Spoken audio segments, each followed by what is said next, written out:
84வது ஸ்லோகம். त्वत्पोगलम्बडमनाहि महानुभाव सर्वस्य कोटिमदनोपमरं यरूप नित्यं दवैव कृगवास परो बभूव त्वन्मोहितोरधिविशालसुभानुरक्त त्वद्वक्त्रसुम्बनसुबीधसुधारसोऽयं पञ्जाननपरिगृहीत स पञ्चपान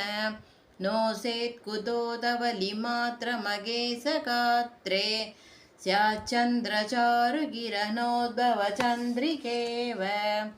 आग्राह्य तावकमुगाम्बुजगन्धमीशो मेनेदपप्पलमहस्स तपोनिदान आलिङ्ग्यकाडमनको भवतीं कृसाङ्गीं कामोददौ सगममज्ज विदूदलज्ज हासैर्विहारपरमैहृदकौतुकाभ्यां पूर्वोदरक्रमविशेषविशोभदाभ्यां सवर्धितो नर इवाजहुदोऽभ्युदुभ्यां कामानलकिलरहो हृदमध्यमानः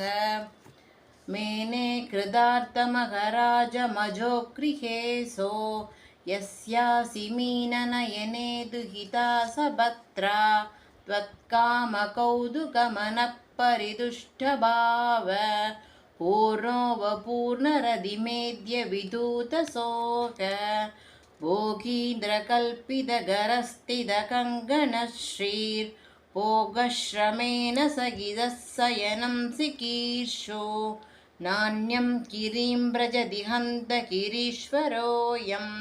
मध्वा गिरिं गुरुतरं जगनं गणं ते